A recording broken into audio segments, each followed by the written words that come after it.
actually across the street from the man and you're looking at each other eye to eye and you realize, like, that's Anderson motherfucking Silva. I'm about to step into the octagon with the best ever.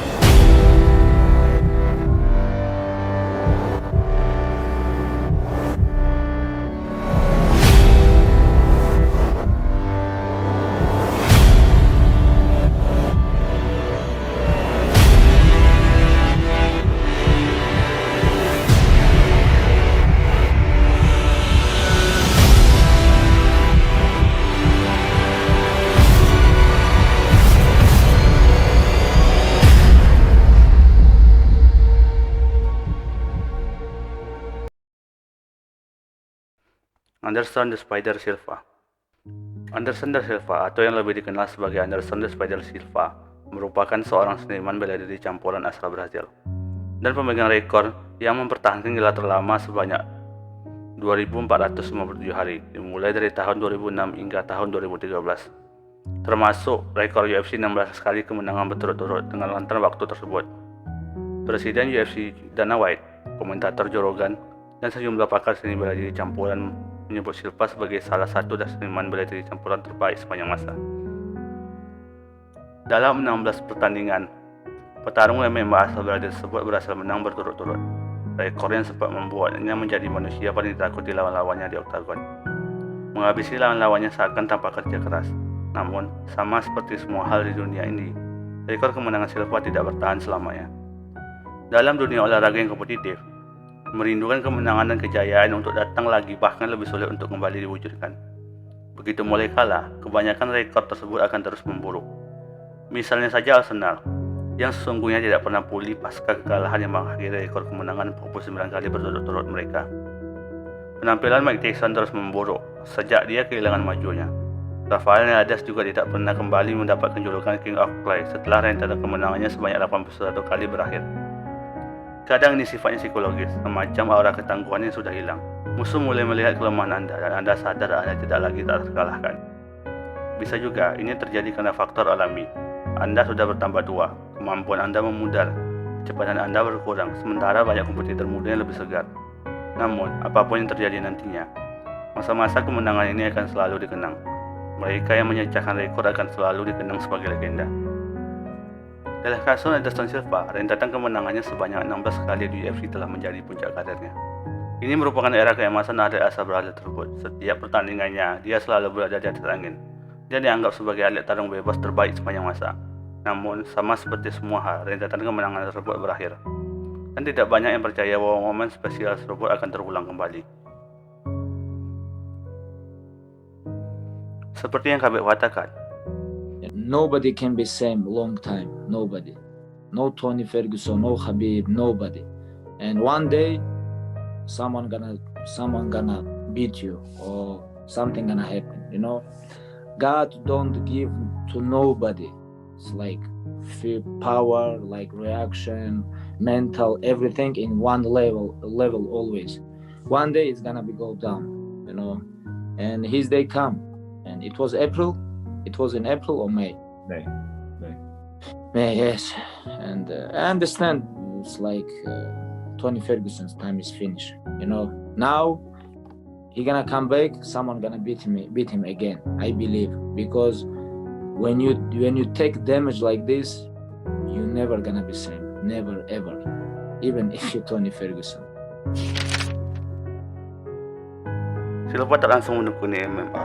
Dia tumbuh di tengah kemiskinan di kota Curitiba, Brazil. Silva pertama kali mengenal seni bela diri ketika dia belajar Brazilian Jiu-Jitsu dari anak lain yang mempunyai cukup uang untuk mengambil kursus. Akhirnya, orang tua Silva berhasil menabung cukup uang untuk membiayainya belajar taekwondo.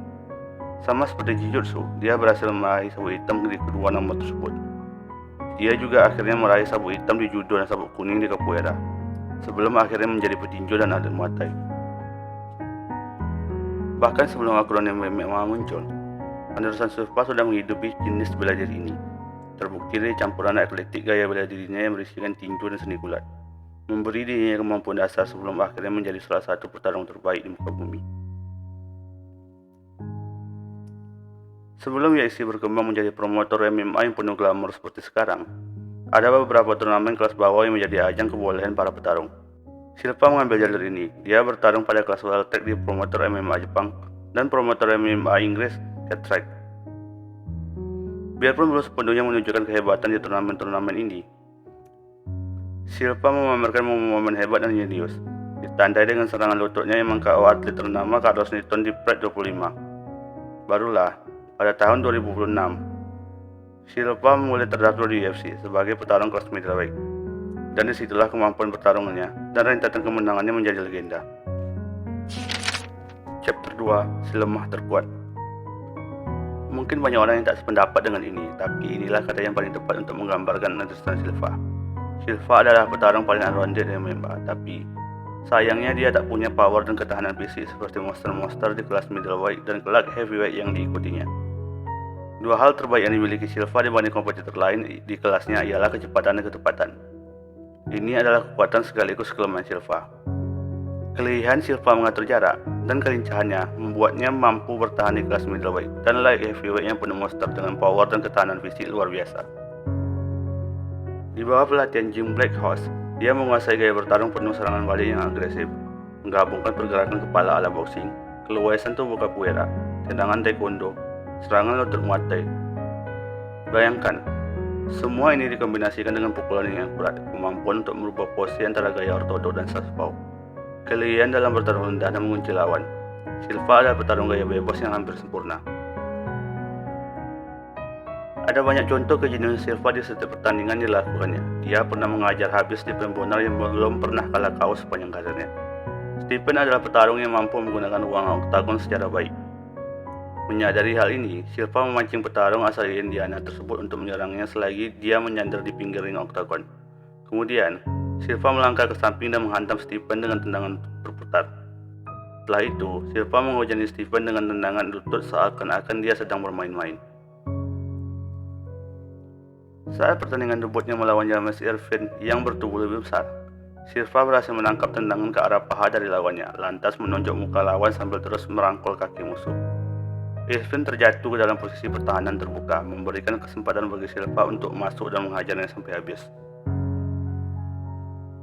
Ketika Silva menghadapi rekan senegara dan sesama petarung Blackhorse Walter Warford di UFC 126 dalam perebutan gelar juara middleweight, dia menghabisi lawannya dalam ronde pertama dengan sebuah tendangan yang mendarat di muka tanpa peringatan dan waktu bagi Warford untuk bereaksi.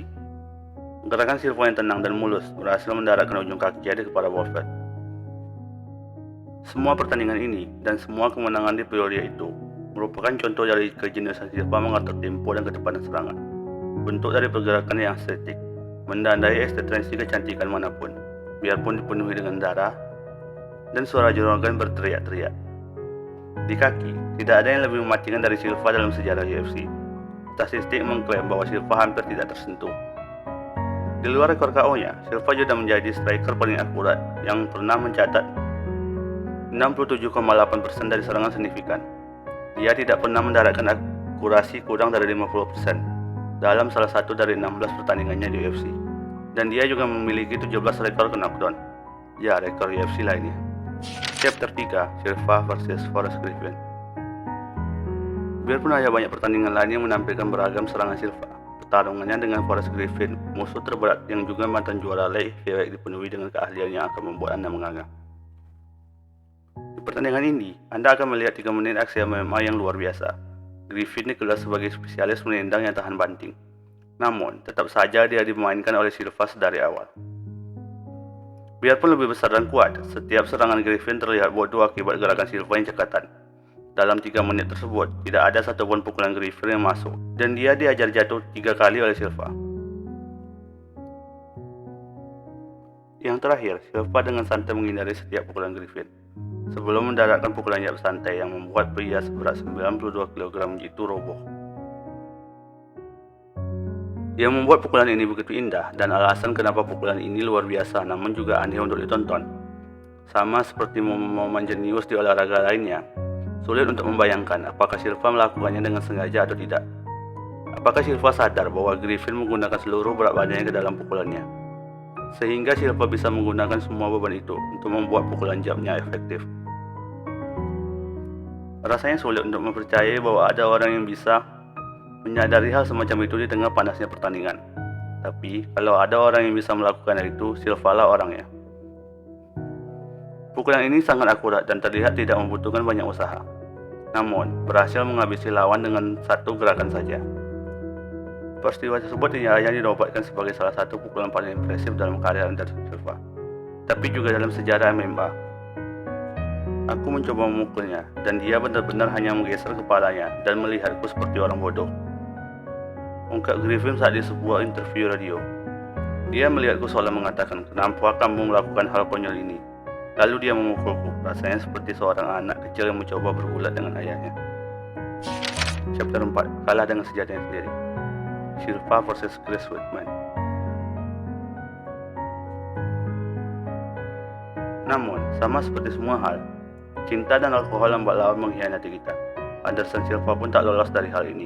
Entah karena refleksnya yang melambat seiring dia menua, atau dia terlalu nyaman menjadi yang terhebat. Atau mungkin sifat olahraga yang volatil, kompetitif, dan kejam sehingga menggigit balik rentetan kemenangannya, yang berakhir secara menyakitkan. Dia mengalami kekalahan telak terhadap Chris Weidman, biarpun Weidman bukan orang pertama yang bisa membuat Silva terlihat rentan. Di UFC 117, Chael Sonnen berhasil mendaratkan lebih banyak pukulan di Silva daripada siapapun dalam satu pertandingan. Silva akhirnya berhasil menang lewat kuncian triangle choke di menit-menit akhir. Biarpun menang hari itu, kini muncul skema untuk mengalahkan Silva. Seperti yang saya katakan sebelumnya, dua hal yang menonjol yang dimiliki Silva adalah kecepatan dan ketepatan. Ini adalah kekuatan sekaligus kelemahannya. Silva mampu mengendalikan ritme pertandingan dan membuat lawannya secara tidak sadar bertarung dalam ritme yang paling nyaman untuknya. Setelah lawan masuk ke dalam ritmenya, Silva akan dengan mudah mengalahkan lawan-lawannya, karena persepsi mereka akan menjadi buyar saat menyerang. Julukannya The Spider dengan jelas menggambarkan ini. Chris Weidman adalah orang pertama yang berhasil menggunakan ini untuk mengalahkan Silva dan menariknya turun dari tahta middleweight. Weidman menggunakan formula ini, tidak menerjang dan tidak memberikan Silva ruang sama sekali. Silva mencoba trik pergerakan kepalanya yang khas, namun pukulan Weidman berhasil mendarat mulus dan akhirnya dia berhasil mengantam habis Silva. Fight Night 162 membawa kejutan besar dalam sejarah UFC. Chris Weidman yang waktu itu relatif tidak berpengalaman berhasil mengalahkan Anderson Silva menggunakan senjatanya sendiri. Sayangnya, banyak penggemar dan jurnalis mengklaim bahwa KO-nya Silva lebih merupakan kasus Silva kalah dalam pertarungan melawan diri sendiri daripada kalah melawan Weidman. Di babak kedua, Silva yang melakukan taktik biasanya menunggu Weidman mengulur-ulur waktu. Weidman melakukan pekerjaan yang luar biasa dengan terus bergerak dalam jangkauan pukulan yang baik daripada menerjang umpan Anderson Silva. Semua yang perlu dilakukan Weidman adalah tetap dalam jarak serangan setiap saat sambil membuat Silva menghindari setiap pukulannya dan terbiasa dengan temponya. Kemudian, Weidman melemparkan shot right hand kedua. Anderson menarik kembali kepalanya seperti yang biasa dia lakukan untuk menghindari hook kiri, meninggalkannya tanpa tujuan, membuatnya memungkuk ke belakang dan tidak bisa menggerakkan kaki kirinya saat hook kiri Weidman masuk. Sayangnya, banyak orang yang tidak mengerti pentingnya powerless backhand di tengah kombinasi, khususnya untuk melawan petarung dengan tipikal seperti Anderson Silva. Seringkali dalam olahraga bela diri, pukulan kecillah yang lebih penting dari pukulan utama. Seandainya Weidman tidak membuat Silva menarik kembali kepalanya ke belakang dengan powerless backhand yang ceroboh, hook kiri itu akan melesat 1 atau 2 inci, dan kita masih akan membicarakan refleks Silva. Kebetulan percobaan pertama Weidman ini berhasil. Seandainya pertarungan terus berlanjut, saya yakin Weidman akan terus berusaha dan berpura-pura agar Silva terlalu memaksakan diri ke belakang. Kekalahan inilah yang akhirnya menandai berakhirnya era keemasan Silva. Chael Sonnen dan kemudian Chris Weidman menunjukkan dunia cara mengalahkan Anderson Silva. Dia bukannya tak terkalahkan, dia bertarung dengan kelemahan, sama seperti banyak petarung lainnya. Semenjak itu, karir Silva tidak pernah mencapai kesuksesan yang sama lagi. Ini diperburuk dengan kakinya patah dalam pertandingan ulang melawan Chris Weidman, sebuah cedera yang diduga banyak orang mengakhiri karirnya. Memang karirnya tidak berakhir di situ, tapi mungkin seharusnya dia pensiun saat itu juga. Dia sempat kembali ke atas ring, tapi ditemukan positif menggunakan steroid anabolik. Telah memenangkan comeback pertamanya melawan Nick Diaz di UFC 182. Silva yang berumur 40 tahun pada saat itu melakukan pembelaan diri yang lemah. Semenjak saat itu, Silva kalah 2 dari 3 pertandingan selanjutnya. Dan satu kemenangan itu pun terbilang kontroversial. Karirnya terus menungkik ke bawah dan kasus positif steroid telah menodai namanya. Banyak yang meyakini bahwa Silva sebagai petarung terbaik sepanjang masa tetap sah. Penggunaan steroid pun tidak akan berpengaruh terhadap elemen-elemen yang membuatnya menjadi petarung yang luar biasa di area kemasannya. Kecepatan, pergerakan, dan ketepatan. Penggemar Silva akan berargumen bahwa dia hanya mulai menggunakan steroid agar pulih dari cederanya yang parah. Namun, apapun kebenarannya, rekor kemenangan berturut-turut Silva adalah sesuatu yang tidak bisa dibantahkan. Chapter 5 penutup. Banyak fans yang memiliki gagasan untuk menobatkan salah satu petarung sebagai yang terhebat sepanjang masa akan selalu mendapatkan kritikan. Karena pada akhirnya semua itu hanyalah argumen yang subjektif. Tidak ada jawaban yang benar atau salah yang jelas, karena setiap orang berhak mengungkapkan pendapatnya sendiri. Namun, hanya berdasarkan fakta, data, tampaknya Anderson Silva memang layak untuk mengklaimnya dan layak menjadi legenda MMA. Setidaknya untuk saat ini. Terima kasih telah menonton sejauh ini. Like kalau kalian suka videonya, dislike aja kalau gak suka. Silakan tulis di kolom komentar untuk saran, kritik, dan topik yang kita bahas selanjutnya. Bye-bye.